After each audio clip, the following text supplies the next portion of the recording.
Ano? Hindi ka may tinatago kayo sa minahan eh. Dalhin niyo ako sa minahan ngayon din. Walang matutulog sa pansitan, ha? Mahalaga ang kargamento natin, kaya hindi dapat tayong maabala ng hayop na Norman na yan! Saan pupunta? Maging alerto kayong lahat. Siguradong minamanmanan tayo nila Norman.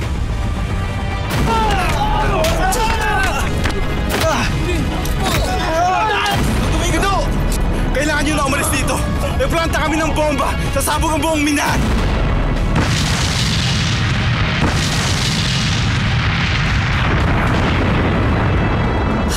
Si Kuya.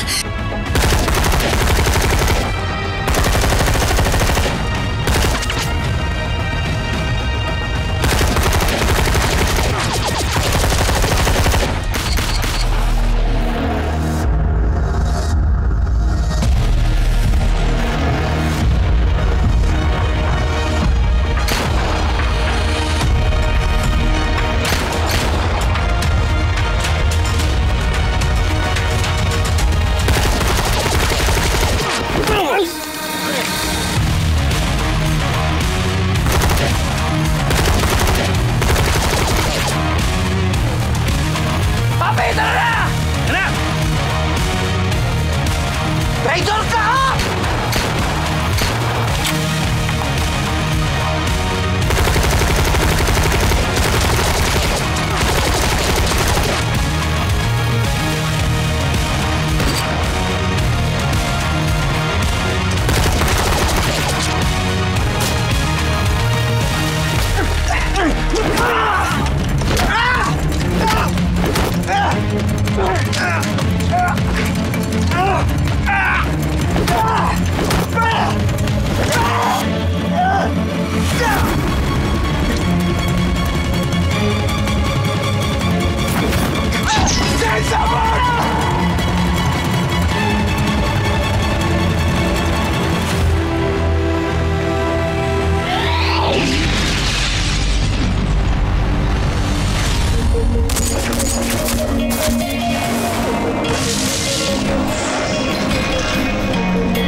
Papabagsakan ka nila, papahirapan ng mga makapangyarihan. Lalo pag nasa baba ka nila, para ka lang madali na tapakan. Hihilahin ka nila hanggang mawala ng pag-asa at makakapitan. Ganto na ba ang kapalaran ng bawat isa? Hanggang sa uli, gustong mangarap, hindi para sa sarili, hindi para sa iba. Kahit mahirapan na tulog sa lipunan, puro sabihin, pinipilit ko pa rin abuti. Alam ko na madaming pagsubok ang dadaan, kahit nakapatayan man sa atin nakapa. Kaya di ka mababayaan, ipaglaban, kahawakan ang kamay. Ako'y maninindigan para sa lahat, kahit meron mo na siya'y magulang.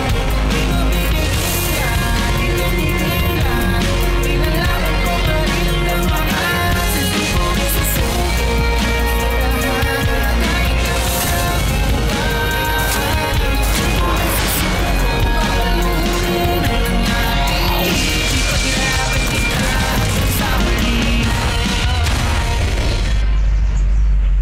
Fatima?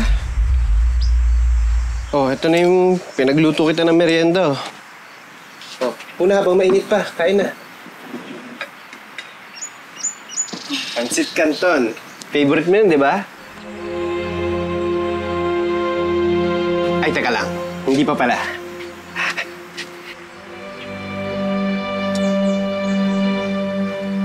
Ayan. Oh, favorite mo na yan. Tama na, Pansit Canton lang pala katapat mo eh. Salamat po, Tay.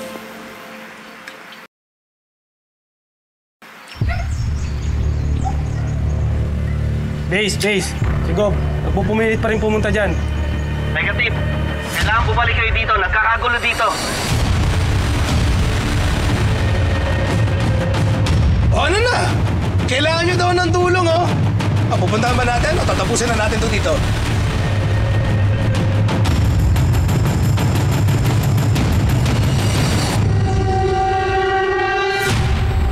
Ate, alam mo, hindi ako mapakali na nandito lang tayo habang sila nasa panganib. Alam ko, Bea. Pero mabuti nang nandito tayo. Para sigurado may mag-aalaga sa kanila kung kinakailangan. Tingnan mo naman nangyari kay Uto eh.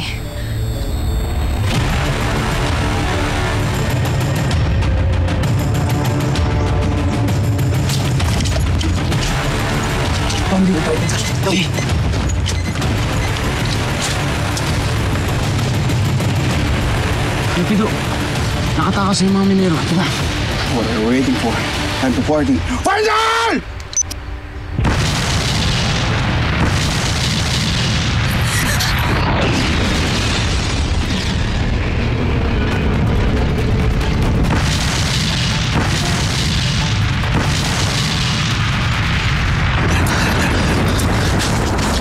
Saan tayo? Doon!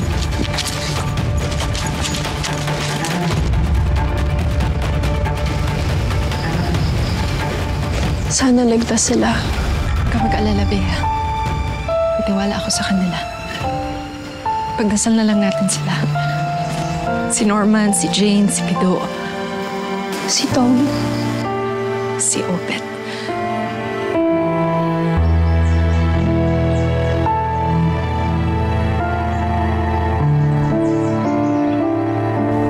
Sorry rin po kung Timex po kanina. Okay lang yun, anak.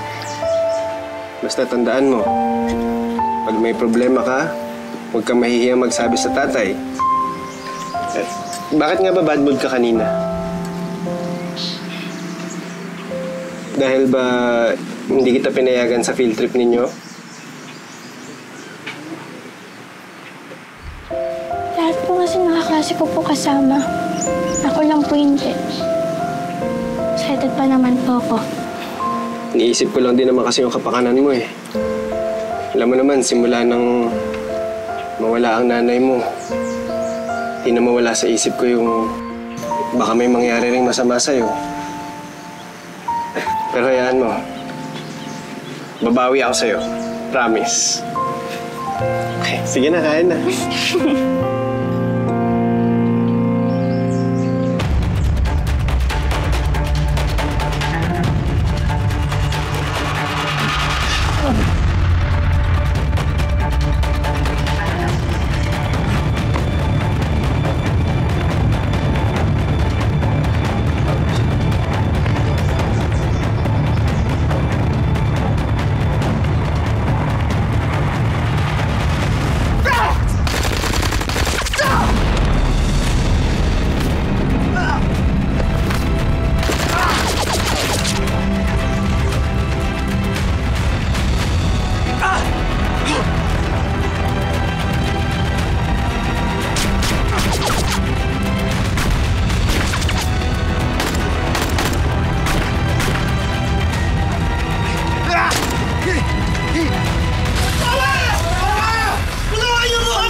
Masakit lang po to, ha?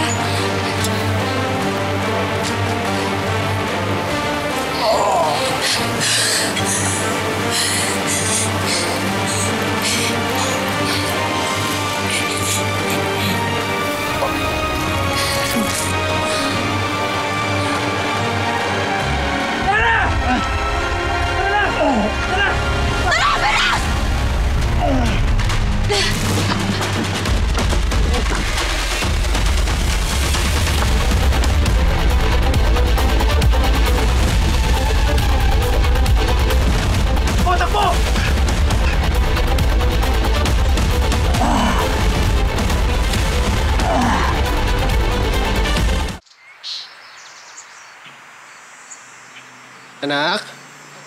Oh, anak, ako na dyan. Okay na, Tay. Kaya ka na po to. Tsaka alam ko naman po na pagod ka na po eh. Sige na, tulungan na lang kita.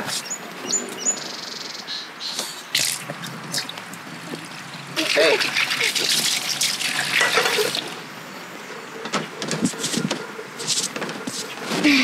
Ayan. Ano ba yan? Dalawa na utang ko sa'yo. Ganito na lang po. Tulungan mo na lang po ako sa assignment ko. Sure, ako pa ba? Honor student kaya itong tatay mo na nag-aaral pa. Tara. Sige po.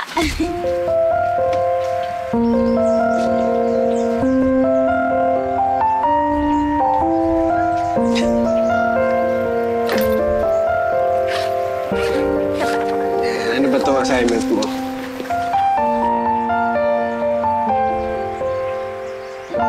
Anak, di mo naman sinabi, mat pala itong assignment mo. Akala ko po ba ako nag-student po kayo? Oo nga, dati. Ngayon, hindi na. hindi ko na kaya yan. Talang yan, tay. Love pa rin naman kita eh. May talaga nitong anak ko, oh. Hindi lang mabait. Matalino pa. Aba, mana sa tatay, ah. Ay, oo nga pala, tay. Pinapadala po sa amin to bukas. Ano yan? Meron po kasi kaming activity sa arts. Pero po ngayon ko lang po natandaan. Okay lang yan, anak. Bukas pa naman siguro yung tindahan dyan sa may Gumamela, di ba? Sige. Bihis lang ako, tapos bibiliin ko na to, okay? Sige pa.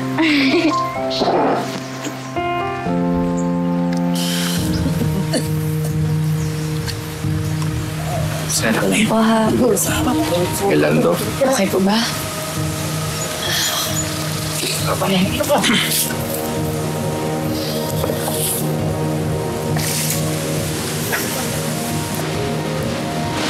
Oh, maraming salamat sa kabaitan ng puso mo. Sana lang, kahit katiting na kabaitan na mana ng kuya mo. Habang nakikita po kita ngayon, Mang Domingo, nahirap po paniwalaan na ibang Kuya Marcos yung nakilala ko sa Marcos na nandito ngayon. Pero hindi niyo po ako masisisi kung hanggang ngayon naniniwala pa rin po ako na may kabutihan pa pong natitira sa puso ng kuya ko.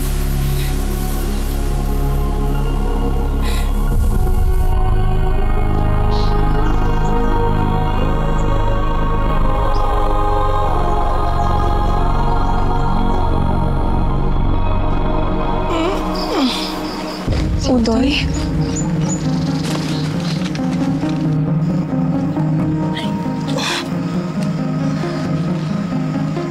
Nasaan ako? Nasaan si Kuya Norman? Dinala ka ni Norman dito para magpagaling. Ligtas ka na, Udoy.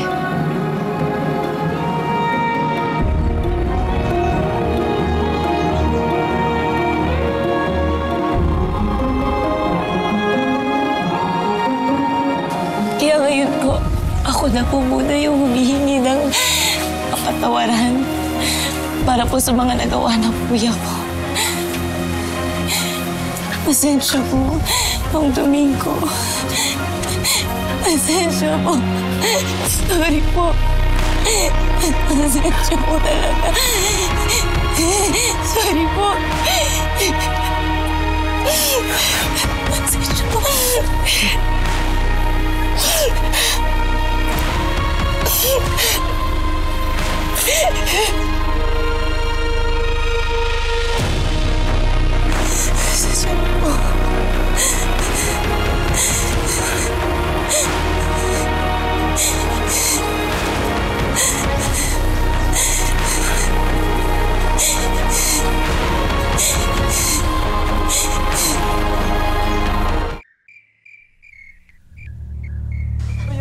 Bigyan ko lang po ng pressure, ha? Tiis lang, tiis lang. Hindi lang po.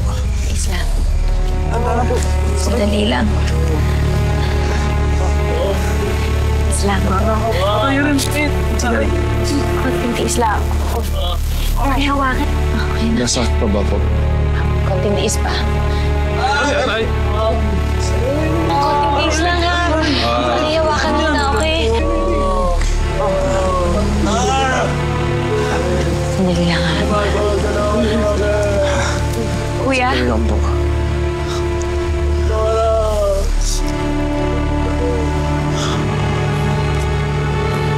Ho! help me. I don't know what to do. I'm keeping the pressure, but it keeps bleeding. I don't know. Excuse me. It's bleeding from here. Wait lang, ha? Oh, anak ha. Basta lagi mong tandaan. Ilak ang bintana at pinto. Huwag sasagutin ang telepono pag may tumawag. Huwag pagbubuksan ng pinto ang kahit na sino. At huwag lalabas. Ang galing. Hug muna sa tatay. Ingat ka, Taya. Ingat ka din, ha?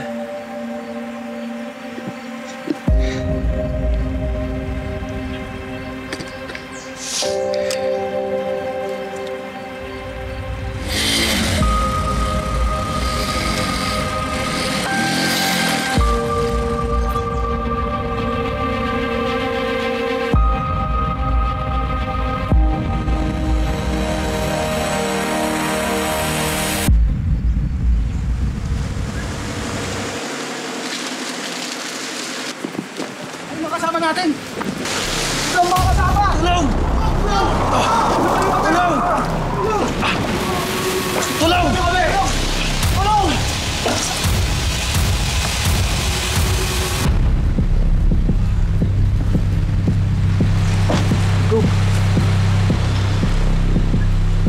May ginagawa ni Gup dito.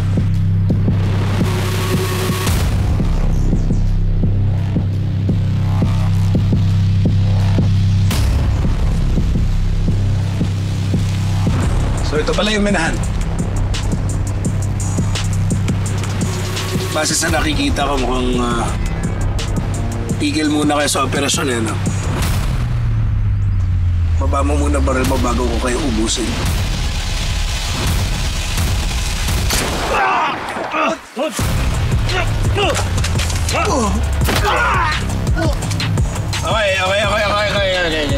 Lilinawin ko lang ha. Hindi kami pumunta dito para gumawa ng gulo. Gusto ko lang kausapin yung boss nyo. Ngayon, sino sa inyo ang makakapagturo sa akin kung nasan siya? Wala.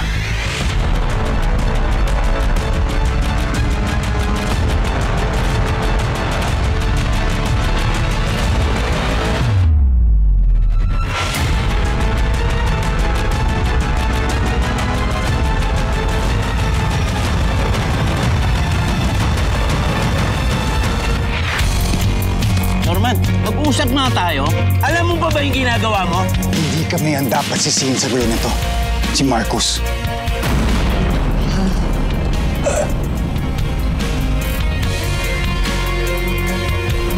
Butoy, kumusta ka? Medyo okay naman ako. Nilusob namin ang minahan ni Marcos.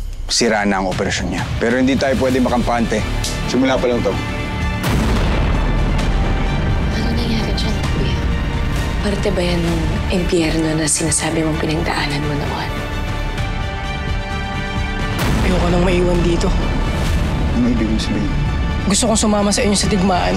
Tuluyan na natin pabagsakin niya si Boss Marcos.